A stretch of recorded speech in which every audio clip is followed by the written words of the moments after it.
जय हिंद दोस्तों, और एक बार फिर से स्वागत करता हूं मैं आप लोगों का आपके अपने चैनल पर। और आज के इस वीडियो में दोस्तों हम लोग डिस्कस करेंगे बजाज रिकवरी एजेंट्स के बारे में। ये वीडियो खासकर रिकवरी एजेंट्स के ऊपर है, वो भी बजाज कंपनी। आप लोगों को मालूम होगी इंडिया की सबसे बड़ी कंपनी है, लोन देने के मामले में लोन प्रोवाइडर है सबसे बड़ी। और साथ साथ में मैं बता दूं कि जो भी लोग बजाज कंपनी से लोन लेते हैं उनकी ज़िंदगी सबसे ज़्यादा ख़राब हो जाती है। मैं ऐसा क्यों बोल रहा हूं वो मैं आपको आज के इस वीडियो में बताऊंगा। और दो केसेस जो बजाज कंपनी के मेरे पास अभी तक आए हैं उनके बारे में भी मैं आपको डिस्कस करने वाला हूं।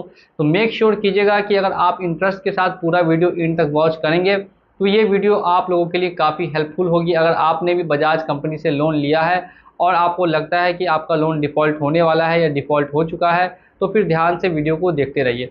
सबसे पहले तो मैं आपको एक केस यहाँ पे बता रहा हूँ क्या है। उवैद पाशा करके एक हमारे सब्सक्राइबर है, उनको ये कहा गया है। और वो कहा किसने है तो बजाज कंपनी ने कहा है। ध्यान से सुनिएगा, बजाज कंपनी वालों ने उन्हें क्या कहा कि पॉइजन खा के मर जाने के लिए। ध्यान से सुनिए कि भाई बजाज फाइनेंस वालों ने मुझे पॉइजन खाने के लिए बोला है। मेरे पास कॉल रिकॉर्डिंग देखिए, उनके पास कॉल रिकॉर्डिंग है और कॉल रिकॉर्डिंग वो मुझे भी भेज चुके हैं, लेकिन वो कन्नड़ा लैंग्वेज में है, कन्नड़ लैंग्वेज में। अब कन्नड़ लैंग्वेज काफ़ी लोगों को समझ में नहीं आएगी, इसलिए मैंने अपलोड नहीं किया है। लेकिन बजाज कंपनी के खिलाफ कंप्लेन तो दोस्तों ज़रूर से ज़रूर की जाएगी, क्योंकि कोई भी उसका एजेंट इस तरीके से किसी भी अपने कस्टमर को सीधे पॉइजन खा के मर जाने के लिए नहीं बोल सकता। क्यों नहीं बोल सकता दोस्तों? क्योंकि उसके पास ऐसा कोई अधिकार नहीं है, ऐसा कोई रूल और रेगुलेशंस नहीं बना है कि कोई अगर आदमी लोन पेमेंट नहीं करता तो उसको मर जाना है। ऐसा कहीं पर भी नियम नहीं बना है। काफ़ी लोग इतना बड़ा बड़ा क्राइम कर लेते हैं तो उनको तो दोस्तों जेल होती नहीं है, और यहाँ पे छोटा मोटा लोन 10,000 20,000 का नहीं देने पर सीधे पॉइजन खा के मरने के लिए कहा जा रहा है। तो ध्यान से सुनिए अब आपको क्या करना है। अगर आप भी ऐसी कंपनी के चक्कर में फंस चुके हैं, लोन अगर आपसे डिफ़ॉल्ट हो रहा है या डिफ़ॉल्ट होने वाला है, तो डायरेक्ट आपको कमज़ोर नहीं पड़ना है। आपको डायरेक्ट कंपनी में कॉल करना है और कंपनी में कॉल करके एक बार में आप उनको बता दीजिए कि क्या प्रॉब्लम है और कितना टाइम लगेगा पेमेंट करने में। 3 महीने, 4 महीने, 5 महीने जो उनकी कस्टमर सर्विस होती है वो आप गूगल पे सर्च करेंगे, 24 आवर्स आपको मिल जाएगी कि बजाज कस्टमर की कस्टमर सर्विस क्या है। वो भी नंबर, मेल, सब कुछ आपको मिल जाएगा। आपको करना क्या है, सीधे कंपनी में कॉल करना है, अपनी जानकारी देनी है, बताना है कि ऐसे ऐसे आपने इस तरह का लोन लिया है और वो आपसे डिफ़ॉल्ट हो गया। अब आपको 6 महीने, साल भर या 2 साल जितना टाइम लगेगा वो उनको बता दीजिए कि भैया मुझे इतना टाइम चाहिए लोन का रीपेमेंट करने के लिए।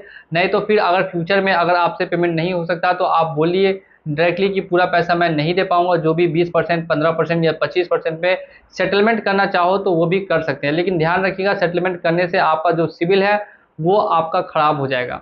ये मैं आपको पहले ही जानकारी दे देता हूँ। लेकिन ध्यान ये रखना है कि अगर आपने कंपनी में एक बार कॉल करके उनको कहा और वो नहीं मानने के लिए तैयार है, वो आपके घर पे लगातार रिकवरी एजेंट्स भेज रहे हैं। और कुछ रिकवरी एजेंट्स क्या करते हैं वो ध्यान से सुने। रिकवरी एजेंट आजकल क्या कर रहे हैं कि घर से आके सामान उठा के ले जा रहे हैं, खासकर बजाज के पर्सनल लोन के केस में भी सामान उठा के ले जा रहे हैं। यहाँ पे मैं गाड़ी वगैरह का लोन नहीं बता रहा हूँ। वो कभी बोलते हैं कि टीवी दे दीजिए, कभी फ्रिज दे दीजिए, कभी स्कूटी, कभी बाइक, बोलते हैं कि आपका सारा घर का सामान उठा के ले जाएंगे। ये बिल्कुल ही इलीगल प्रैक्टिस है और इसको कैसे रोकना है वो आप ध्यान से सुनिए, क्योंकि काफ़ी लोग इंडिया के अंदर में जागरूक नहीं है। वो इन सब लफड़े में पड़ना नहीं चाहते, इसलिए उनको पता नहीं होता कि उनके पास कितने अधिकार है। इंडिया जो है वो सबसे बड़ी डेमोक्रेसी है पूरे वर्ल्ड, पूरी दुनिया में सबसे बड़ी डेमोक्रेसी है और सबसे ज़्यादा अधिकार यहाँ पे लोगों को ही दिए गए हैं। अब आप लोगों को मालूम होना चाहिए कि कोई भी अगर आपके घर पे आता है कोई भी आदमी, तो सबसे पहले तो आपको उनसे उनकी आईडी प्रूफ मांगनी है कि वो किस कंपनी से आया है। वो आईडी प्रूफ का आपको एक फ़ोटो कर लेना है।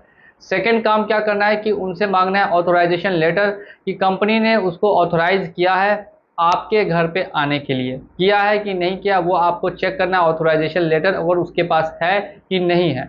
अगर ये दोनों चीज़ उनके पास उपलब्ध नहीं है तो डायरेक्टली आप बोल दीजिए कि आरबीआई की साफ-साफ गाइडलाइंस है कि अगर कोई भी किसी के घर जाता है तो उसके पास ये दोनों चीज़ उपलब्ध होना आवश्यक है।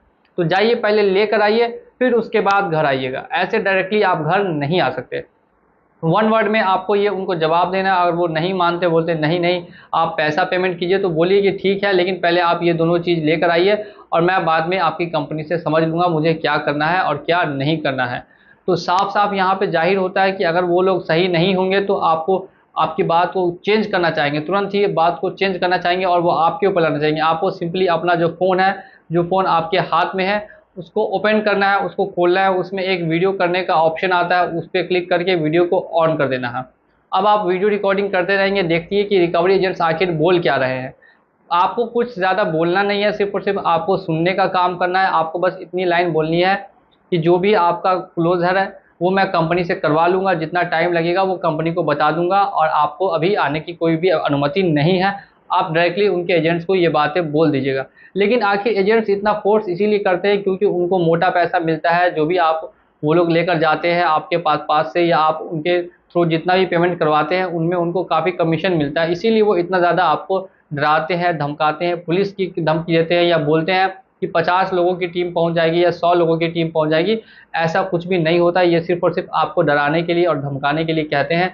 ऐसा कोई कंपनी कभी भी नहीं कर सकती, क्योंकि मालूम है कि लॉ को हाथ में लेना बहुत बड़ा जुर्म है, और अगर एक बार लॉ को हाथ में ले लिया जाएगा तो उसके बाद तो डायरेक्टली उनके ऊपर ही कार्रवाई होगी। नेक्स्ट चीज़ ये है कि देखिए यहाँ पर मेरे पास एक और कमेंट आया है। वो कमेंट क्या है तो ध्यान से सुनिए। और उसमें ये लिखा हुआ है कि देखिए वो रिकवरी एजेंट वाला उसको घर पे आके गाली दे रहा था, तो इसीलिए उसने रिकवरी एजेंट का 2 दांत तोड़ दिया। अब देखिए इसमें क्या गलत किया, क्या सही किया, वो तो आप लोग भी कमेंट करके बताइएगा। लेकिन मेरी तरह से अगर कोई गाली देता है या कोई गाली गलौज करता है तो उसको सेक्शन 294 के ऊपर उस आदमी के ऊपर आप कंप्लेन फाइल करेंगे कि वो आदमी आपके घर पे आके आपको गाली दे रहा, आपको डराया, आपको धमकाया।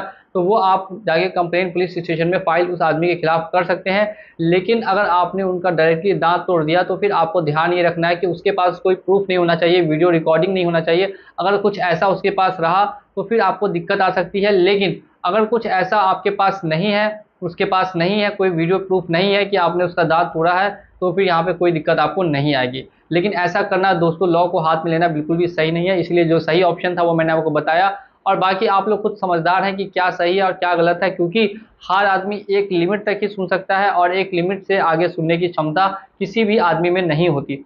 भले ही वो कितना भी शांत हो या कितना भी एग्रेसिव हो, लेकिन सबकी अपनी अपनी कैपेसिटी होती है। जब एक लिमिट से आगे कोई बढ़ जाता है तो उसके बाद आदमी कंट्रोल में नहीं रहता है।